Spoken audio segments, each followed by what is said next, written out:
Shalom sahabat Gebada, apa kabar hari ini? Senang sekali dapat bertemu dengan saudara-saudari semua dalam gerakan baca dengar Alkitab atau Gebada. Saya Pendeta Tommy Lengkong, Sekretaris Umum PGLI. Kejadian pasal 42 dan 43 menggambarkan perjalanan emosional dan spiritual yang mendalam bagi Yusuf dan keluarganya. Disinilah kita menyaksikan bagaimana rahasia dan rencana Allah berkembang dalam kehidupan manusia, bahkan di tengah kebingungan dan kesulitan. Pasal 42 memperlihatkan bagaimana Yusuf yang telah menjadi Perdana Menteri Mesir bertemu dengan saudara-saudaranya yang datang untuk membeli makanan selama masa kelaparan. Tanpa mereka sadari, mereka bertemu dengan Yusuf yang dulunya mereka jual sebagai budak. Saat Yusuf menguji mereka dan menyembunyikan identitasnya, kita melihat bagaimana perbuatan mereka terhadap Yusuf di masa lalu masih mempengaruhi hubungan mereka. Pada awalnya Yusuf tampak ingin memastikan bahwa saudara-saudaranya telah bertobat atas dosa-dosanya. Dia menguji mereka dengan cara yang mungkin tampak keras. Tapi itu sebenarnya merupakan bagian dari rencana Allah untuk memperbaiki hubungan mereka dan memuliakan Allah. Ketika saudara-saudara Yusuf kembali ke Mesir dengan Benyamin pada pasal 43, kita melihat Israel yaitu Yakub sangat khawatir akan keselamatan Benyamin. Hal ini menunjukkan betapa mendalamnya perasaan kehilangan Yusuf yang masih membekas di hati Yakub. Namun Yehuda, salah satu saudara Yusuf, bertanggung jawab atas keselamatan Benyamin dan berjanji akan menjaga dan melindunginya. Dalam kedua pasal ini, kita melihat bagaimana rencana Allah berkembang melalui perbuatan-perbuatan manusia, walaupun terkadang sulit untuk dipahami pada masa itu. Akhirnya, Allah menggunakan peristiwa-peristiwa ini untuk menyatukan kembali keluarga Yusuf, mengajarkan mereka belajar memaafkan dan belajar mempercayai Allah dalam setiap situasi. Ini adalah bagian dari rencananya untuk membawa keselamatan dan berkat bagi mereka dan bagi dunia. Mari kita membaca bersama-sama Kejadian pasal 42 dan 43 sambil merenungkan hati Yusuf.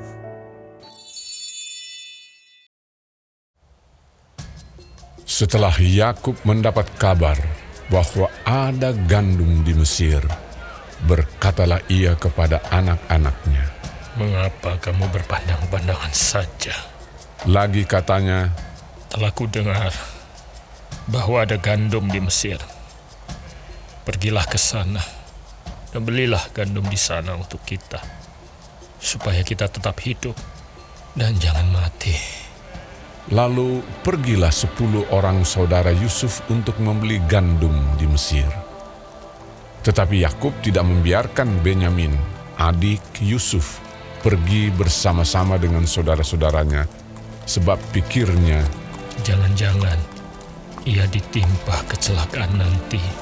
jadi di antara orang yang datang membeli gandum, terdapatlah juga anak-anak Israel, sebab ada kelaparan di tanah Kanaan. Sementara itu, Yusuf telah menjadi mangku bumi di negeri itu. Dialah yang menjual gandum kepada seluruh rakyat negeri itu.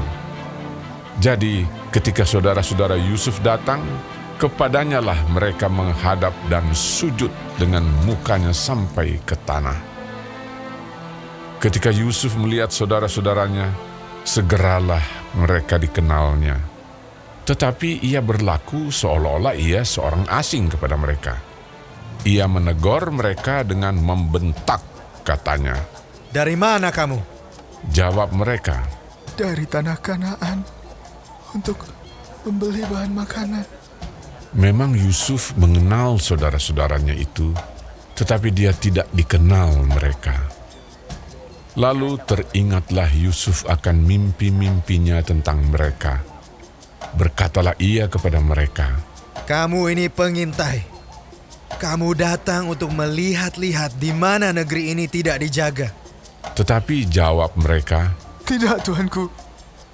Hanyalah untuk membeli bahan makanan. Hamba-hambamu ini datang. Kami ini sekalian anak dari satu ayah.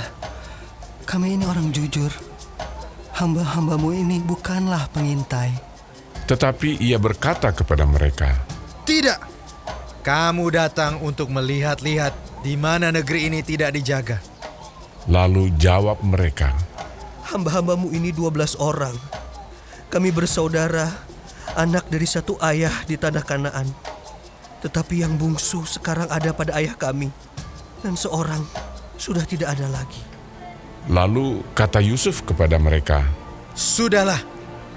Seperti telah kukatakan kepadamu tadi, kamu ini pengintai. Dalam hal ini juga kamu harus diuji. Demi hidup Firaun, kamu tidak akan pergi dari sini jika saudaramu yang bungsu itu tidak datang kemari. Suruhlah seorang daripadamu untuk menjemput adikmu itu. Tetapi kamu ini harus tinggal terkurung di sini. Dengan demikian perkataanmu dapat diuji. Apakah benar? Dan jika tidak, demi hidup Firaun, sungguh-sungguhlah kamu ini pengintai. dan dimasukkannya mereka bersama-sama ke dalam tahanan 3 hari lamanya. Pada hari yang ketiga berkatalah Yusuf kepada mereka, Buatlah begini, maka kamu akan tetap hidup. Aku takut akan Allah. Jika kamu orang jujur, biarkanlah dari kamu bersaudara tinggal seorang terkurung dalam rumah tahanan. Tetapi pergilah kamu, bawalah gandum untuk meredakan lapar seisi rumahmu. Tetapi saudaramu yang bungsu itu haruslah kamu bawa kepadaku, supaya perkataanmu itu ternyata benar, dan kamu jangan mati. demikianlah diperbuat mereka. Mereka berkata seorang kepada yang lain, Betul-betullah kita menanggung akibat dosa kita terhadap adik kita itu. Bukankah kita melihat bagaimana sesak hatinya ketika ia memohon belas kasihan kepada kita? Tetapi kita tidak mendengarkan permohonannya. Itulah sebabnya kesesakan ini menimpa kita. Lalu Ruben menjawab mereka, Bukankah dahulu kukatakan kepadamu, janganlah kamu berbuat dosa terhadap anak itu. Tetapi kamu tidak mendengarkan perkataanku. Sekarang darahnya dituntut daripada kita. Tetapi mereka tidak tahu bahwa Yusuf mengerti perkataan mereka, sebab mereka memakai seorang juru bahasa. Maka Yusuf mengundurkan diri dari mereka, lalu menangis. Kemudian ia kembali kepada mereka dan berkata-kata dengan mereka. Ia mengambil Simeon dari antara mereka, lalu disuruh belenggu di depan mata mereka. Sesudah itu Yusuf memerintahkan bahwa tempat gandum mereka akan diisi dengan gandum dan bahwa uang mereka masing-masing akan dikembalikan ke dalam karungnya, serta bekal mereka di jalan akan diberikan kepada mereka. Demikianlah dilakukan orang kepada mereka itu. Sesudah itu mereka pun memuat gandum itu ke atas keledai mereka, lalu berangkat dari situ. Ketika seorang membuka karungnya untuk memberi makan keledainya di tempat bermalam, dilihatnyalah uangnya ada di dalam mulut karungnya. Katanya kepada saudara-saudaranya, Uangku dikembalikan. Lihat, ada dalam karungku. lalu hati mereka menjadi tawar dan mereka berpandang-pandangan dengan gemetar serta berkata, Apakah juga yang diperbuat Allah terhadap kita? ketika mereka sampai kepada Yakub ayah mereka di tanah Kanaan, Mereka menceritakan segala sesuatu yang dialaminya. Katanya, Orang itu, yakni yang menjadi tuan atas negeri itu, telah menegur kami dengan membentak dan memperlakukan kami sebagai pengintai negeri itu. Tetapi kata kami kepadanya, kami orang jujur, kami bukan pengintai. Kami 12 orang bersaudara. Anak-anak ayah kami. Seorang sudah tidak ada lagi. Dan yang bungsu ada sekarang pada ayah kami di tanah Kanaan.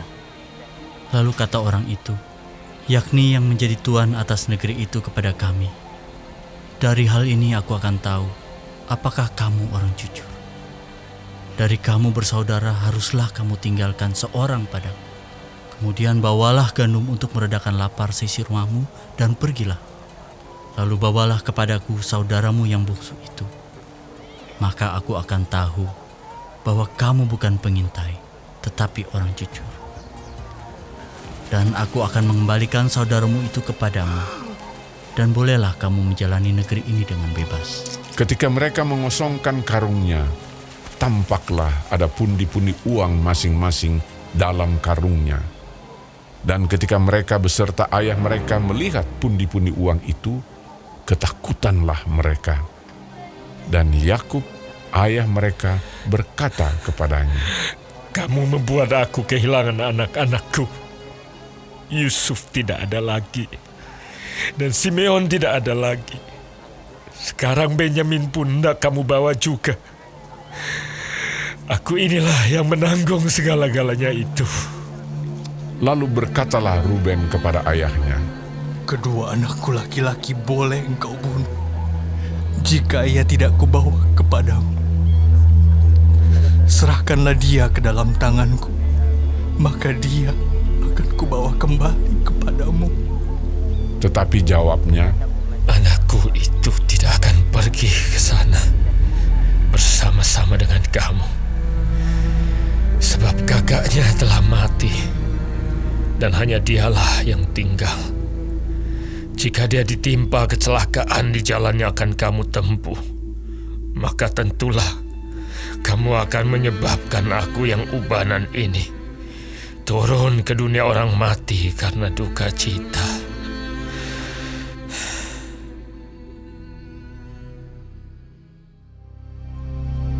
tetapi hebat sekali kelaparan di negeri itu. Dan setelah gandum yang dibawa mereka dari Mesir habis dimakan, berkatalah ayah mereka, "Pergilah pula membeli sedikit bahan makanan untuk kita." Lalu Yehuda menjawabnya, Orang itu telah memperingatkan kami dengan sungguh-sungguh. Kamu tidak boleh melihat mukaku jika adikmu itu tidak ada bersama-sama dengan kamu. Jika engkau mau biarkan adik kami pergi bersama-sama dengan kami, maka kami mau pergi ke sana dan membeli bahan makanan bagimu. Tetapi jika engkau tidak mau biarkan dia pergi, maka kami tidak akan pergi ke sana. Sebab orang itu telah berkata kepada kami, kamu tidak boleh melihat mukaku jika adikmu itu tidak ada bersama-sama dengan kamu. Lalu berkatalah Israel, "Mengapa kamu mendatangkan malapetaka kepadaku dengan memberitahukan kepada orang itu bahwa masih ada adikmu seorang?" Jawab mereka, Orang itu telah menanyai kami dengan seksama tentang kami sendiri dan tentang sanak saudara kita. Masih hidupkah ayahmu? Adakah adikmu lagi? Dan kami telah memberitahukan semuanya kepadanya seperti yang sebenarnya. Bagaimana kami dapat menduga bahwa ia akan berkata, bawalah kemari adikmu itu? Lalu berkatalah Yehuda kepada Israel, ayahnya, Biarkanlah anak itu pergi bersama-sama dengan aku, maka kami akan bersiap dan pergi, supaya kita tetap hidup dan jangan mati, baik kami maupun engkau dan anak-anak kami. Akulah yang menanggung dia. Engkau boleh menuntut dia daripadaku. Jika aku tidak membawa dia kepadamu dan menempatkan dia di depanmu, maka akulah yang berdosa terhadap engkau untuk selama-lamanya. Jika kita tidak berlambat-lambat, maka tentulah kami sekarang sudah 2 kali pulang. Lalu Israel, ayah mereka, berkata kepadanya, Jika demikian, perbuatlah begini. Ambillah hasil yang terbaik dari negeri ini dalam tempat gandummu, dan bawalah kepada orang itu sebagai persembahan sedikit balsam dan sedikit madu, damar dan damar ladan, buah kemiri dan buah badam. Dan bawalah uang 2 kali lipat banyaknya, uang yang telah dikembalikan ke dalam mulut karung-karungmu itu haruslah kamu bawa kembali. Mungkin itu suatu kekhilafan. Bawalah juga adikmu itu. Bersiaplah dan kembalilah pula kepada orang itu. Allah yang Maha Kuasa kiranya membuat orang itu menaruh belas kasihan kepadamu, supaya ia membiarkan saudaramu yang lain itu beserta Benyamin kembali. Mengenai aku ini, jika terpaksa aku kehilangan anak-anakku, biarlah juga kehilangan.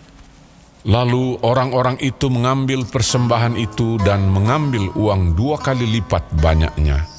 Beserta Benyamin juga, mereka bersiap dan pergi ke Mesir. Kemudian berdirilah mereka di depan Yusuf. Ketika Yusuf melihat Benyamin bersama-sama dengan mereka, berkatalah ia kepada kepala rumahnya, Bawalah orang-orang ini ke dalam rumah. Sembelihlah seekor hewan dan siapkanlah itu. Sebab orang-orang ini akan makan bersama-sama dengan aku pada tengah hari ini. Orang itu melakukan seperti yang dikatakan Yusuf, dan dibawanyalah orang-orang itu ke dalam rumah Yusuf. Lalu ketakutanlah orang-orang itu karena mereka dibawa ke dalam rumah Yusuf. Kata mereka, Yang menjadi sebab kita dibawa ke sini ialah perkara uang yang dikembalikan ke dalam karung kita pada mulanya itu, supaya kita disergap dan ditangkap, dan supaya kita dijadikan budak, dan keledai kita diambil. Karena itu mereka mendekati kepala rumah Yusuf itu dan berkata kepadanya di depan pintu rumah, Mohon bicara, Tuan. Kami dahulu datang kemari untuk membeli bahan makanan. Tetapi ketika kami sampai ke tempat bermalam dan membuka karung kami, tampaklah uang kami masing-masing dengan tidak kurang jumlahnya ada di dalam mulut kami. Tetapi sekarang kami membawanya kembali. Uang lain kami bawa juga kemari untuk membeli bahan makanan. Kami tidak tahu siapa yang menaruh uang kami itu ke dalam karung kami. tetapi jawabnya, Tenang sajalah, jangan takut. Allahmu dan Allah Bapamu telah memberikan kepadamu harta terpendam dalam karungmu. Uangmu itu telah kuterima. Kemudian dikeluarkannyalah Simeon dan dibawanya kepada mereka. Setelah orang itu membawa mereka ke dalam rumah Yusuf, diberikannya air supaya mereka membasuh kaki, juga keledai mereka diberinya makan. Sesudah itu mereka menyiapkan persembahannya, menantikan Yusuf datang pada waktu tengah hari, sebab mereka telah mendengar bahwa mereka akan makan di situ. Ketika Yusuf telah pulang, mereka membawa persembahan yang ada pada mereka itu kepada Yusuf di dalam rumah, lalu sujud kepadanya sampai ke tanah. Sesudah itu ia bertanya kepada mereka apakah mereka selamat. Lagi katanya, Apakah ayahmu yang tua yang kamu sebutkan itu selamat? Masih hidupkah ia?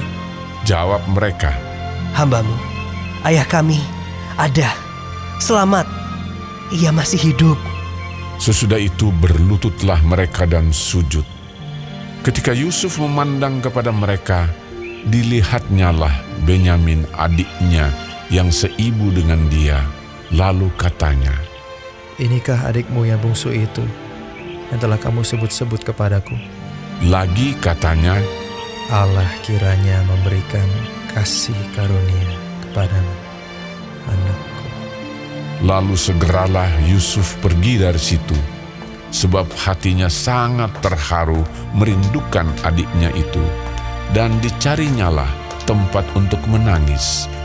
Ia masuk ke dalam kamar, lalu menangis di situ. Sesudah itu dibasuhnyalah mukanya, dan ia tampil keluar. Ia menahan hatinya dan berkata, Hidangkanlah makanan. lalu dihidangkanlah makanan bagi Yusuf tersendiri, bagi saudara-saudaranya tersendiri, dan bagi orang-orang Mesir yang bersama-sama makan dengan mereka itu tersendiri. Sebab orang Mesir tidak boleh makan bersama-sama dengan orang Ibrani, karena hal itu suatu kekejian bagi orang Mesir.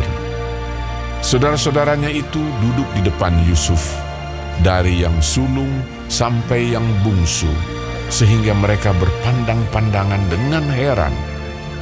Lalu disajikan kepada mereka hidangan dari meja Yusuf.